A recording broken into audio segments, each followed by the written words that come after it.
बात जुर्म से जूझते आवाम की हो या समाज में बढ़ते क्राइम ग्राफ की, अपराध की हर सूरत के पीछे छिपा होता है कोई ना कोई गुनाहगार। नमस्कार, मैं आप सबके साथ रंजना रावत और आप देख रहे हैं तफ्तीश। तफ्तीश की राह में आने वाली हर कड़ी सुराग बनकर गुनाहगारों को पहुंचाती है सलाखों के पीछे। तो आप बने रहिए हमारे साथ, क्योंकि हर जुर्म के खिलाफ हमारी तफ्तीश लगातार जारी है।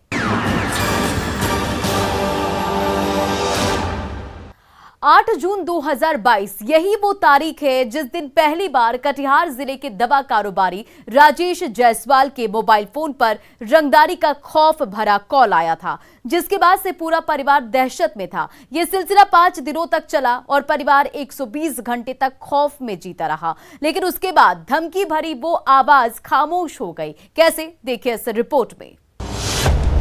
रंगदारी का खेल, बदमाश फेल, पुलिस ने पहुंचाया जेल।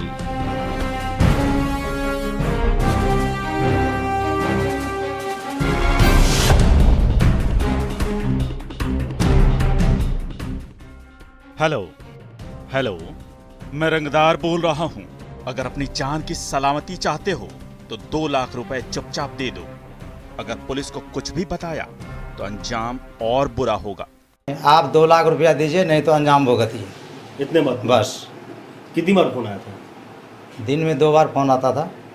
कब से आ रहा था? 8 तारीख से लेके 8 तारीख से 8 तारीख से आपका कल तक।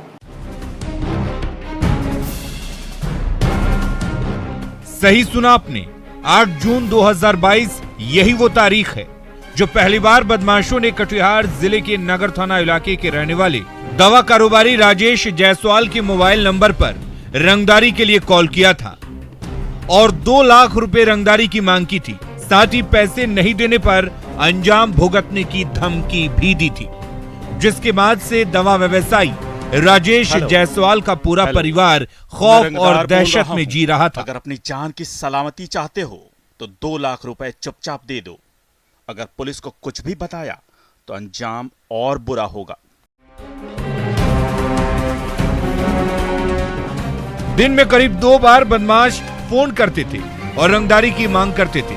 साथ ही धमकी देते थे कि अगर बात पुलिस तक पहुंची तो अंजाम और बुरा होगा, जिसके बाद किसी तरह हिम्मत जुटाकर पीड़ित व्यवसायी ने नगर की पुलिस को आपबीती बताई और वो मोबाइल नंबर बताया जिससे रंगदारी के लिए कॉल आता था। वो नंबर था 9473170722। इसी नंबर से बदमाश रंगदारी मांगने के लिए फोन करते थे, जिसके बाद पुलिस ने एफआईआर दर्ज कर मामले की तफ्तीश शुरू कर दी। जैसे जैसे जांच की दिशा आगे बढ़ रही थी, वैसे वैसे पुलिस भी रंगदारों के करीब पहुंच रही थी। इसी बीच रंगदारी मांगने का सिलसिला भी जारी था, जो 13 जून तक चला, लेकिन उसके बाद फोन आना बंद हो गया और वो धमकी भरी आवाज भी खामोश हो गई, क्योंकि पुलिस ने रंगदारी मांगने वाले 2 बदमाशों को दबोच लिया। फोन पर धमकी आती थी 2 लाख रुपया देने के लिए। अच्छा। इसके बाद यहाँ के नगर थाना अध्यक्ष और पुलिस अधीक्षक को हम धन्यवाद देते हैं, डीएसपी साहब को भी धन्यवाद देते हैं, जिन्होंने उस फिरौती के मामले में उन दोनों कुछ अपराधी को गिरफ्तार किया गया है और कुछ अपराधी और गिरफ्तार होने वाले हैं। हम यहाँ के पुलिस अधीक्षक, यहाँ के पुलिस प्रशासन को हम पूर्ण रूप से धन्यवाद देते हैं, जिन्होंने इस पर तुरंत कार्रवाई की और अपराधियों को गिरफ्तार किया। दवा व्यवसायी हैं मैं ही मेडिकल हॉल के संचालक राजेश कुमार जायसवाल, जिनसे 2 लाख रुपए रंगदारी की मांग की गई थी और रंगदारी नहीं देने के वजह में उन्हें गोली से जान मारने की धमकी दी गई थी। और पुलिस के द्वारा इस मैटर को बड़े ही सुनियोजित तरीके से प्रयास करते हुए और एसपी सर के गाइडलाइन में इसका उद्भेदन किया गया और समय रहते इसकी गिरफ्तारी कर ली गई। पुलिस ने रंगदारी के खेल में शामिल 5 आरोपियों में से 2 को गिरफ्तार कर लिया है, लेकिन अभी भी 3 पुलिस की गिरफ्त से बाहर हैं। हाथों में हथकड़ी और चेहरे पर काला नकाब लिए पुलिस कस्टडी में खड़े यही वो दोनों आरोपी हैं जो फोन पर रंगदारी की मांग कर रहे थे। हाथों में हथकड़ी लगी है तो चेहरे की हवाइयां उड़ी, वरना ये किसी के चेहरे की हवाइयां उड़ा रहे होते। जिन दो रंगदारों को पुलिस ने अरेस्ट किया है उसमें भोला पासवान और कुणाल पासवान शामिल हैं। पुलिस ने दोनों के पास से 2 मोबाइल फोन भी जब्त किया है, जिसमें से एक मोबाइल से रंगदारी मांगी जा रही थी। नगर थाना क्षेत्र के दुर्गा स्थान और राजेंद्र ग्राम के रहने वाले इन दोनों अपराधियों में भोला पासवान पहले से ही अपराध की दुनिया से जुड़ा है। गिरफ्तार भोला पर कटिहार जिले में कुल 5 आपराधिक मामले दर्ज हैं। कटिहार नगर थाना में 3 कांड दर्ज हैं। प्राणपुर थाने में 2 मामले दर्ज हैं। फोन और सिम यूज हुआ है वो बरामद किया गया और 2 गिरफ्तारी की गई है। उसमें से 2 में से एक एक्यूज जो है वो चोरी लूट डकैती में पहले से ही चार्जशीटेड रहा है। जिले के विभिन्न थानों में वो आरोपित रहा है। क्या नाम था सर उसका? भोला पासवान नाम था उसका। उसके साथ एक और गिरफ्तार हुआ है भोला पासवान के साथ कुणाल पासवान। ये रंगदारी कैसे मांगता था? रंगदारी चूँकि उसके सिम फर्जी था और दूसरे के नाम पे सिम था, इसलिए बेखौफ होके धमकी और दहशत देने के लिए वो रंगदारी मांग रहा था। पुलिस ने जब सख्ती से दोनों से पूछताछ शुरू की तो दोनों परत दर परत सारे राज उगल दिए। कुणाल ने बताया कि रंगदारी के खेल का पूरा स्क्रिप्ट भोला पासवान ने लिखा था और रंगदारी उसने खुद मांगी थी। जिस मोबाइल नंबर से दोनों ने फोन करके रंगदारी की मांग की थी वो नंबर फर्जी आधार कार्ड पर निकाला गया था, इसलिए दोनों बेखौफ होकर रंगदारी मांग रहे थे। लेकिन पुलिस के सामने दोनों की चालाकी धरी की धरी रह गई और नगर थाने की पुलिस ने 5 दिनों बाद खुलासा करते हुए दोनों को जेल की सलाखों में पहुंचा दिया है और साबित कर दिया है कि अगर तफ्तीश की दिशा सही हो तो मुजरिम कितना भी शातिर क्यों ना हो, उसे जेल की सलाखों में जाने से कोई नहीं रोक सकता है। न्यूज़ 18 के लिए कटिहार से सुब्रत गुहा के साथ ब्यूरो रिपोर्ट। वो बहू को बेटे के लिए टॉर्चर करता था, वो उसे तरह तरह के ताने देता था। वो ससुर नहीं शैतान था जिसकी खौफनाक साजिश से उसका बेटा अनजान था। लेकिन जब उसने बेटे की चाहत में जल्लाद बनकर रिश्तों के कत्ल की डरावनी स्क्रिप्ट लिखी तो गांव से लेकर शहर तक सनसनी फैल गई और वो जेल की सलाखों में पहुंच गया, जिसकी कहानी सुनकर आप भी दंग रह जाएंगे। बेटे के लिए शैतान बना ससुर, बेरहमी से बहू का किया कत्ल, कुल्हाड़ी से उतारा मौत के घाट।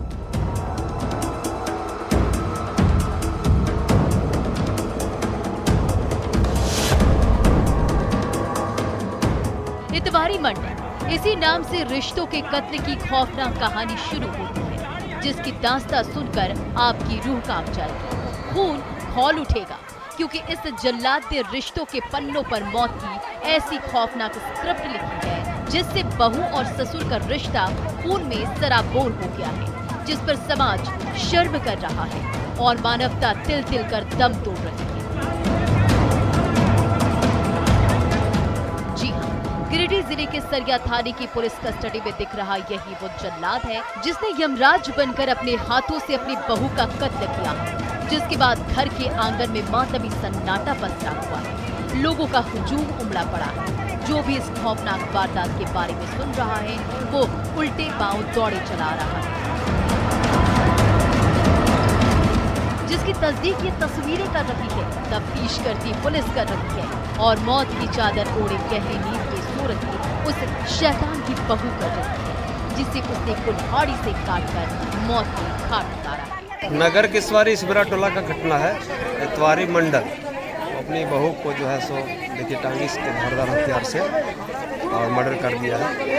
एक्चुअल में देखा जाए तो ये मानवता को शर्मसार करने वाला घटना है। ऐसा होना नहीं चाहिए। देखिए 3 बच्चे हैं, उनके पति जो है बम्बई में अभी काम करने के लिए गए रोजगार के लिए। नाम ले लिए हैं और वहाँ से आ रहे थे, सिर्फ इतवारी मंडल ही थे। हम लोग गए थे देखने के लिए। उस समय हम लोग 4 जन गए थे। एक हम थे, एक ओकर परिवार के नाम की थे, बड़ो परिवार थे, एक ये थी, एक और थी गुड़ी माँ बोलते से। हम लोग 4 गए, तब तक वो मरी हुई थी। रिश्तों के कत्ल की इस खौफनाक वारदात के बारे में बताया जाता है कि गिरिडीह के सरिया थाना क्षेत्र के नगर केशवरिया टोला की रहने वाली खिरिया देवी को उसके ससुर ने सिर्फ इसलिए मौत के घाट उतार दिया कि उसे सिर्फ 3 बेटियां थी। जी हाँ, शैतान ससुर बेटा चाह रहा था, लेकिन कुदरत ने उसे 3 बेटियां ही दे दी, जो उसकी जिंदगी के लिए काल बन गई और ससुर शैतान बन गया, जिसकी साजिश से खिरिया देवी का पति भी अब तक अनजान था। वो प्रदेश में पसीना बहा रहा था और घर पर उसका बाप उसकी बीवी की जान लेने पर आमादा था और उसने ले भी लिया। बताया जाता है कि वारदात वाले दिन भी खिरिया देवी को बेटे के लिए उसकी सास और ससुर ने टॉर्चर किया था और रोज रोज की कलह से वो तंग आकर अपनी मानसिक संतुलन खो बैठी और सास ससुर से उलझ गई, जो उसकी जिंदगी पर भारी पड़ा। जब तक वो कुछ समझ पाती, उसका ससुर इतवारी मंडल घर की आंगन में रखे कुल्हाड़ी को उठाया और उस पर वार कर दिया। उसने तब तक वार किया जब तक वो खून से लथपथ होकर जमीन पर नहीं गिरी। जमीन पर गिरते ही उसकी मौत हो गई। उसके बाद ससुर से शैतान बना इतवारी मंडल उसकी 3 बेटियों को मारने के लिए दौड़ा, लेकिन ऐन वक्त पर पड़ोसियों ने दस्तक देकर तीनों को बचा लिया और जल्लाद इतवारी मंडल को दबोच दिया। उसके बाद पुलिस को खबर की। जब सरिया थाने की पुलिस मौके पर पहुंची तो स्थानीय लोगों ने उसे पुलिस के हवाले सौंप दिया। प्रशासन से यही कहेंगे कि जो दोषी है उसको बख्शा नहीं जाए, क्योंकि समाज में ऐसा पुनरावृत्ति हो नहीं और जो दोषी है उसको कठोर से कठोर सजा मिले। पुलिस ने मृत खिरिया देवी की सास को भी गिरफ्तार किया है। अब जरूरत है कि सख्त से सख्त सजा दिलाने की, ताकि समाज में सुखद संदेश जाए और फिर कोई ससुर शैतान बनने की हिमाकत ना करे। लेकिन जिस तरह से पोते की चाहत में सास और ससुर ने रिश्तों के पन्नों पर बहू की हत्या की स्क्रिप्ट लिखी थी, वो बेहद खौफनाक थी, जिसकी दास्तां सुनकर हर कोई सन्न है। न्यूज़ 18 के लिए गिरिडीह से एजाज अहमद के साथ ब्यूरो रिपोर्ट। अब वक्त हो चला एक छोटे से ब्रेक का, लेकिन ब्रेक के बाद आपको दिखाएंगे मछली कारोबारी के मर्डर की पूरी कहानी।